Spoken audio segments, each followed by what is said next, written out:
Welcome to the Least Restrictive Environment Family Resource Guide Toolkit launch event. My name is Emily Brokars.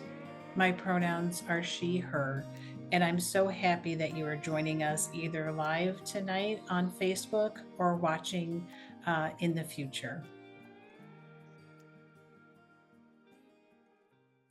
Families are a child's first teachers and fiercest advocates. That is true whether a child has a disability or not.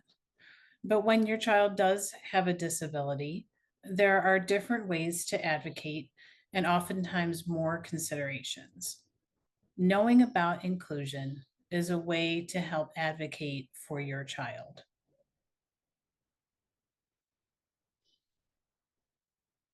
I'm going to start with giving a definition for inclusion. Early childhood inclusion embodies the values, policies, and practices that support the right of every infant and young child and his or her or their family, regardless of ability, to participate in a broad range of activities and contexts as full members of families, communities, and society. The desired results of inclusive experiences for children with and without disabilities and their families include a sense of belonging and membership, positive social relationships and friendships, and development and learning to reach their full potential. The defining features of inclusion that can be used to identify high quality early childhood programs and services are access, participation, and supports. Now that we have defined inclusion, we'd like to introduce you to our first speaker, Jalisa Colon.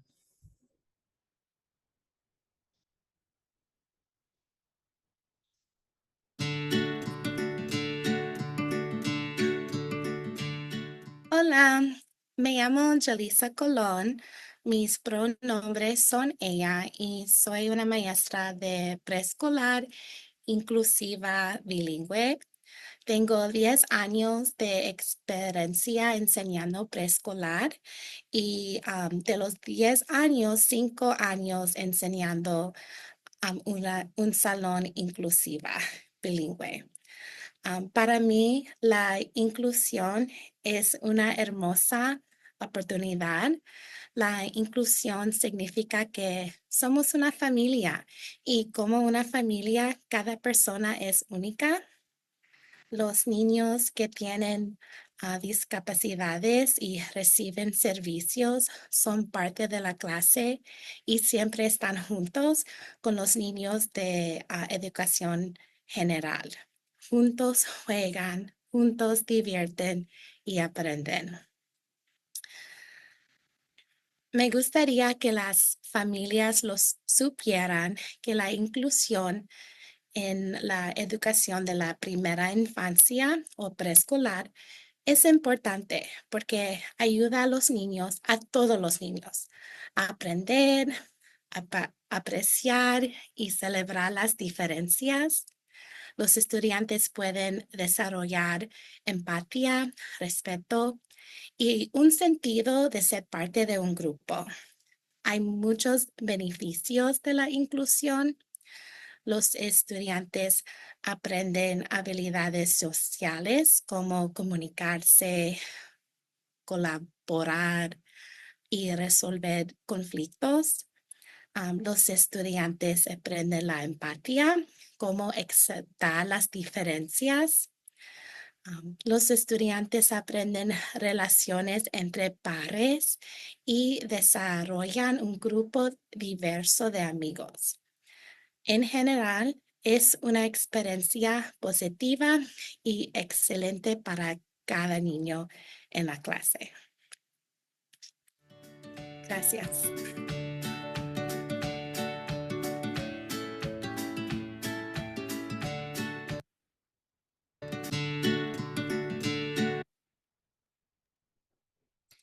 So we thank Jaleesa so much for sharing her insight into the benefits of inclusion.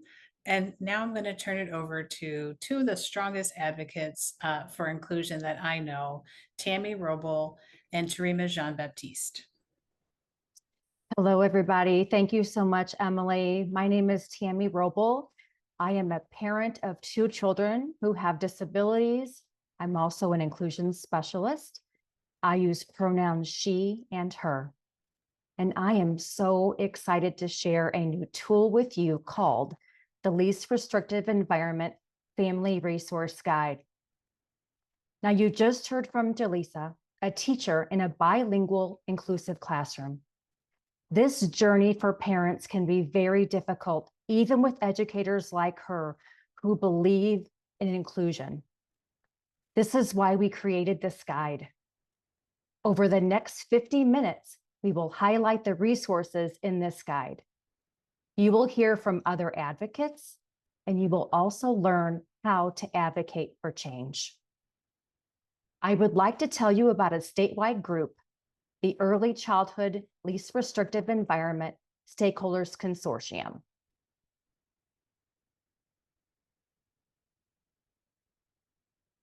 This event and the Least Restrictive Environment Family Resource Guide were created by the Early Childhood Least Restrictive Environment Stakeholders Consortium.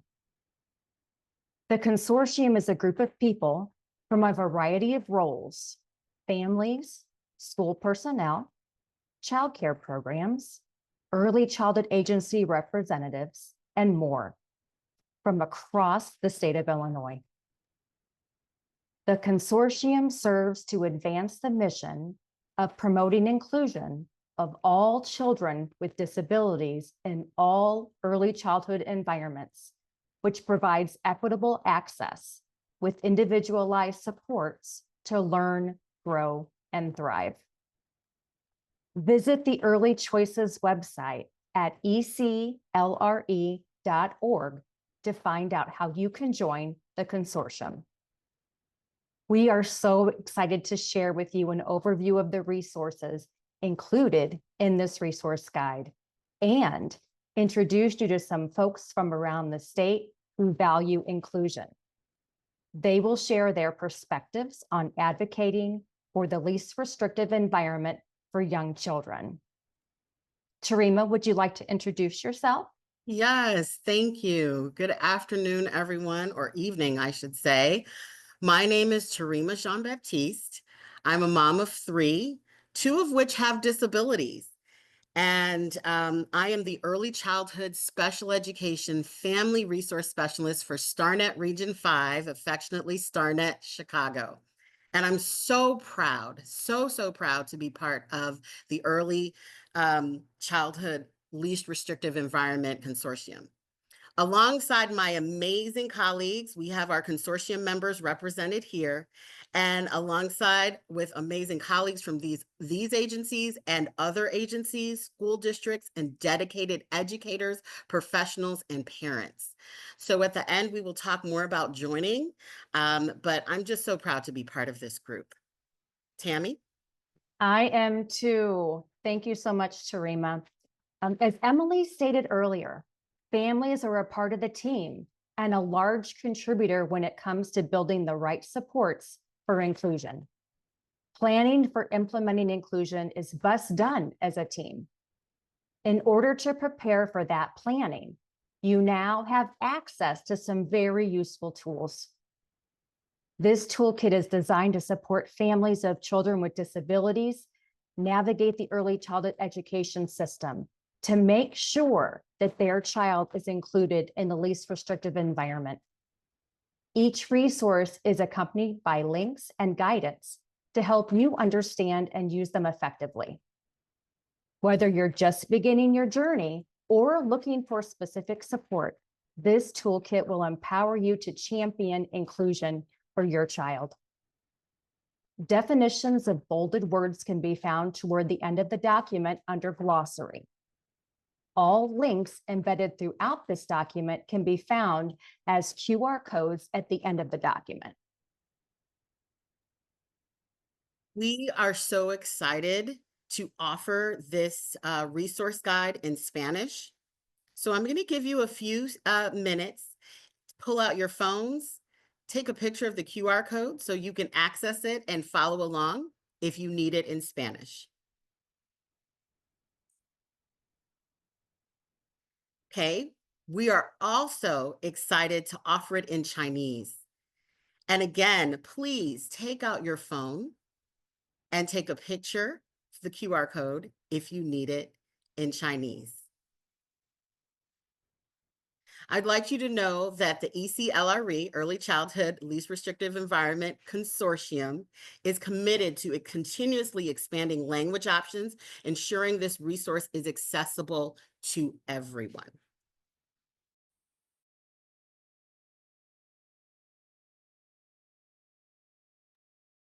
Let's hear Bianca's story about how let's hear Bianca's story about how the ECLRE Family Resource Guide made a difference for her.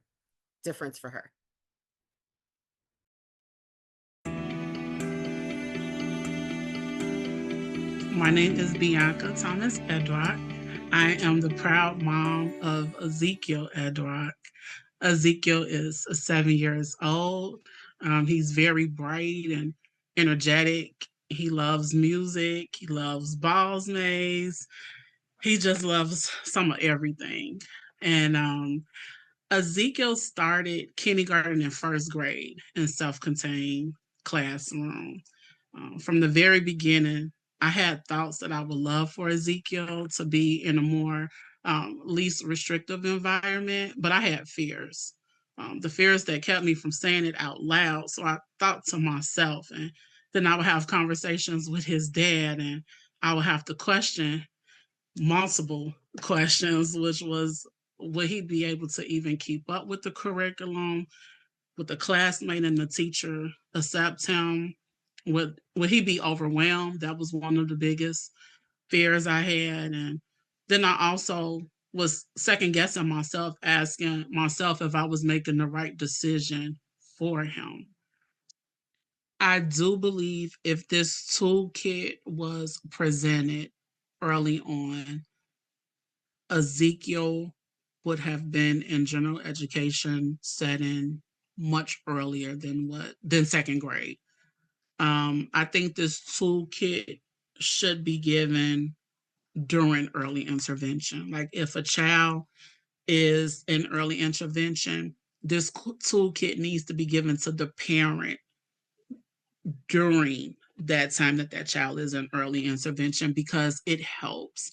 It helps you as a parent understand what are the signs or what is the tools that I need for my child to have a successful academic school year from preschool, kindergarten, second grade, and so on. For me, the toolkit not only taught me how to advocate for Ezekiel, it also taught me things that I wish I would have known beforehand. Because as I said, Ezekiel probably, if he would have got this during early intervention or even in first grade, by kindergarten, some of these milestones that he's just making in second grade, he would have made these milestones then. Even when it comes to occupational therapy and the fine motor skills, even when it comes to speech, I just feel as though with these toolkits and the communication with the staff of the schools for Ezekiel, and I'm only speaking for Ezekiel, he would not have had to go into cluster classroom for kindergarten or first grade if these things was presented early on.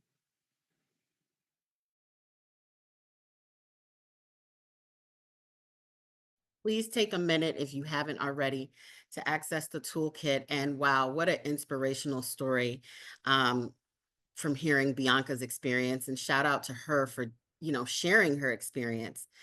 Now I'd like to introduce Christy Doan, one of the most steadfast and supportive leaders in early childhood inclusion I have had the privilege to work with. Thank you, Christy. Thank you, Tarima. I'm happy to be with you all here tonight. It's very exciting to be able to share all of these resources. I'm going to tell you a little bit about the inclusion brochure. This is a tool that was created in 2013, but it has been revised and updated and still very much in use. This includes a standard inclusion definition, key points from a federal joint policy statement that you'll hear about later on. I'll tell you a little bit now as well. This federal policy statement was an important release because it really clarifies what the legislation means in regard to inclusion.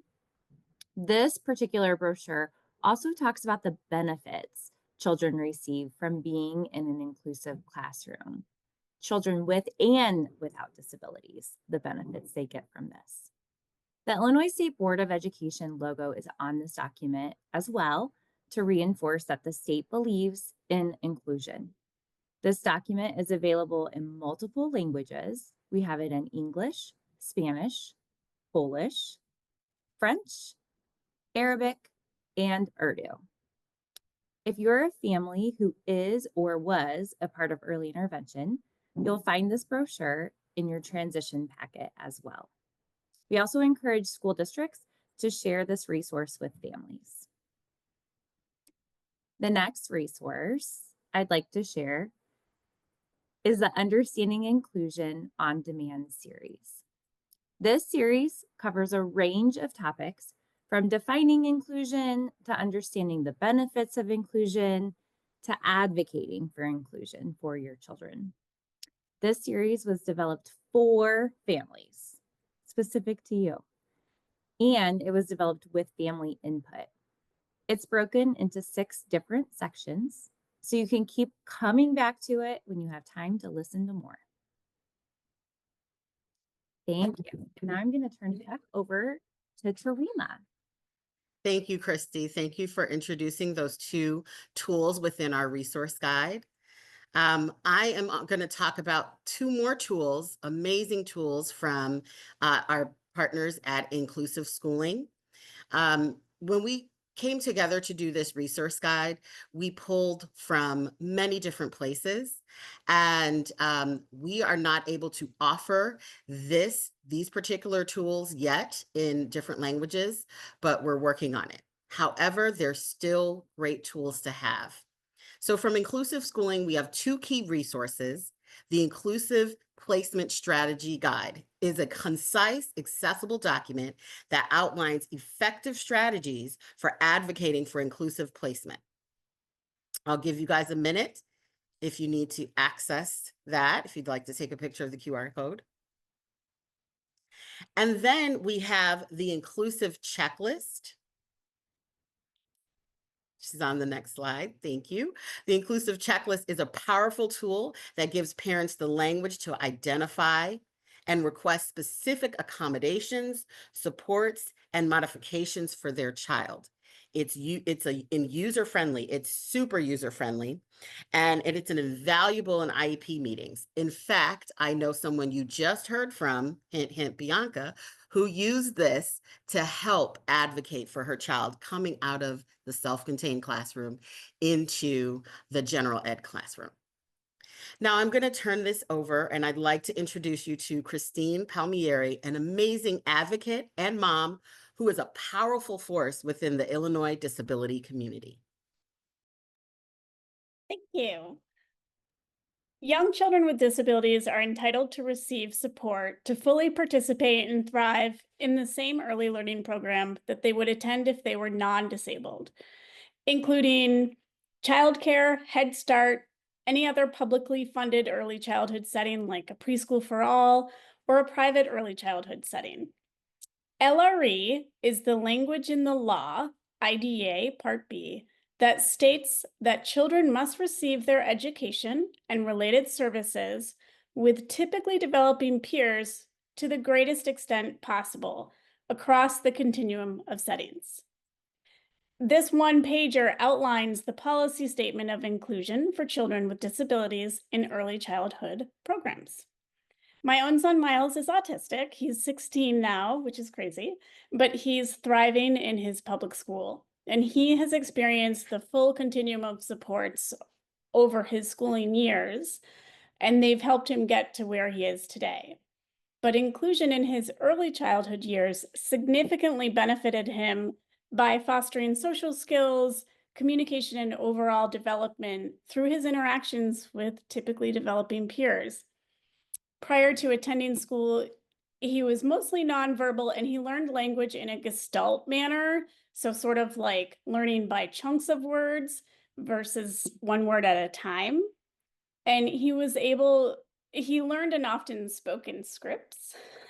During his early childhood years, he was able to model and mirror language from his classmates, and his verbal language use skyrocketed during that time.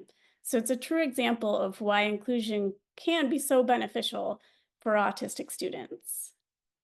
And I'm going to pass it over to Kayla Goldfarb. Kayla works with Start Early on inclusion policy issues. Thanks, Christine. Our next resource I'm really excited to introduce really builds off of the policy guidance that Christine just introduced to everyone. This resource, the Rights and Protection Overview, is really something that we encourage parents to utilize, and this is something that can be useful if you have a child transitioning from early intervention to preschool services, being evaluated for an IEP, or a child who has an IEP already.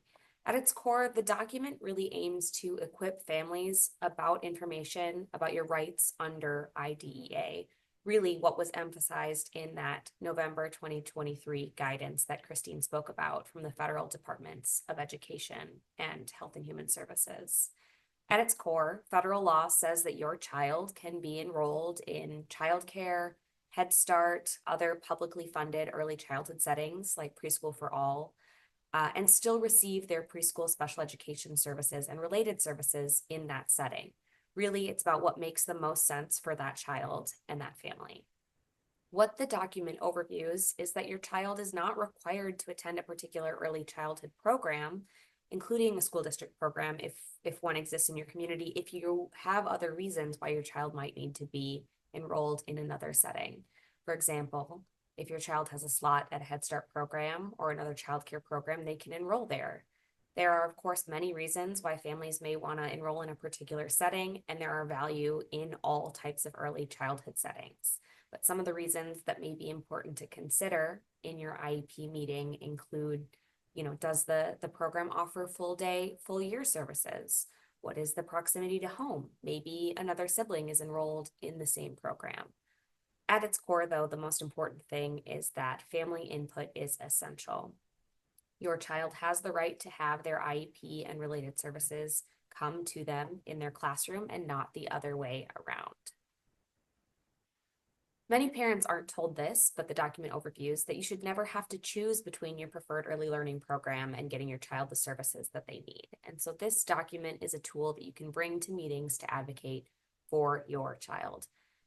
At a first IEP meeting, the IEP team will discuss appropriate services, including goals, services, location of services. And if your child is already enrolled in an early childhood program, the IEP team must first explore how supports can be brought in to meet your child's needs in this setting, any needed aids and support. Your input is really critical and a necessary part of this conversation about where your preschooler can receive their IEP and related services. Staff from your child's preschool, whether that be Head Start or another community-based childcare program, can join your child's IEP meeting if you'd like. They can help talk about how your child is doing in the classroom and what supports they might need. This overview document also includes some very specific questions that you may want to use in your IEP meetings. You can review these questions beforehand, think about your child's needs, your family preferences, as well as questions you may have for the IEP team. The document separates questions in terms of things that you may want to consider for children already attending a regular early childhood program like Head Start, community-based childcare, a school district program, as well as questions for children who are not yet enrolled in a program or may be transitioning from one classroom to another. These questions are designed to guide the placement discussion, not to dictate it. You don't have to ask or consider each question at every meeting, but they're examples of what the IEP team may want to consider. And the IEP team should, of course, supplement these questions as needed. Some examples outlined in the document include, what supports would my child need to be successful in their current program? Can the IEP be implemented in our current setting with those supports? How will this particular decision impact our family's childcare needs? The document also explains how, you may ask, if someone suggests moving your child to a different program, you might consider why the current setting won't work with provided supports, and you can discuss how transportation and transitions would affect your child. Ultimately, this document aims to emphasize that you are the expert on your child's needs and your family's needs. This document gives you the legal backing to advocate effectively. You can use it as a reference point when building the IEP, when discussing transitions, and in follow-up meetings. Really, we hope you remember that the goal is inclusion in the setting that works best for your child. I'll now pass it on to my colleague, Zareen. Thank you, Kayla. My name is Zareen Kamal. I work on early intervention, policy, and advocacy issues with Start Early. And I'm here to share an important resource for families in early intervention, which is the Family Rights in EI video series developed by the Early Intervention Training Program. This video series is designed to support families in understanding their safeguards or rights and protections in participating in the early intervention system. This series features both families and professionals describing these rights and really what they mean across time. Supporting families' understanding of their rights all the way from referral through transition can empower them to know what to expect, to use their voice, and to fully participate in the process. The series also has information on ways to navigate conflict in EI and what families can do to voice their concerns when their rights are not being met. This includes informal and formal approaches, such as submitting a written complaint to the lead agency, submitting a request for mediation, and or a request for a due process hearing. It's really important to equip families with information about timelines in EI and their rights at every step of the process. I'd also like to share the Early Choices playlist for families, which was created for families with children birth to 5, with and without disabilities. Videos in here feature families sharing their stories, examples of high quality inclusive practices, and learning opportunities designed with families in mind. And you can access both of these resources using the QR codes or the links. Now I'll pass it back to Tammy. Thanks, Irene. Love, love, love all of these resources. We wanted to point out the glossary to you again, as it is important for us to make sure we share an understanding of what inclusion means. It's also important that as you're using this guide, we have a shared understanding of these 4 terms. You will see throughout the document that these are bolded when they're mentioned in this resource guide. And we want to make sure that you understand these terms so you can effectively advocate for your child and the children that you serve. Thank you, Tammy. You are absolutely right. Understanding educational terminology and acronyms is essential for effective advocacy on behalf of your child. I know this firsthand and it was valuable knowledge when I was advocating for my eldest son. It is now my honor to share his story with you. Here is Luke's story.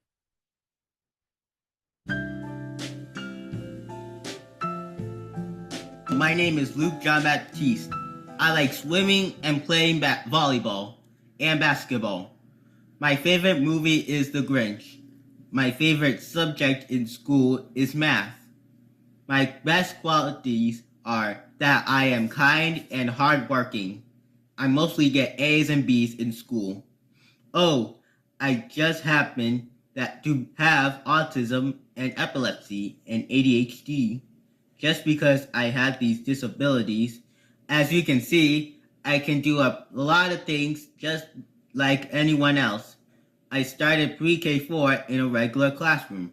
I don't understand why people with disabilities are separate. When I need help, I ask the teacher, just like all the other students. In pre-K4, I use hand signals and visuals to talk, but now I use my words. I make mistakes just like all the other students. Everyone is different, and I don't know why having a disability is made to be such a big deal. If you are short, you get a ladder. We don't separate the short people. That would be silly. Everyone is different, and everyone belongs.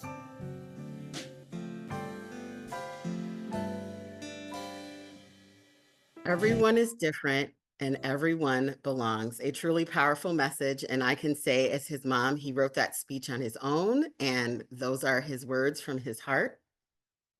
So, with the inspiration hearing from a young self-advocate like Luke, now what can you do? What can you do to take action? First, join the ECLRE Consortium to advocate for inclusive education statewide. Please consider joining the consortium. All are welcome, and this will just the more voices, the better to advocate for inclusive education statewide. Second, please share. These are resources we wanted you to share with educators, professionals, and families. Please share our resource guide.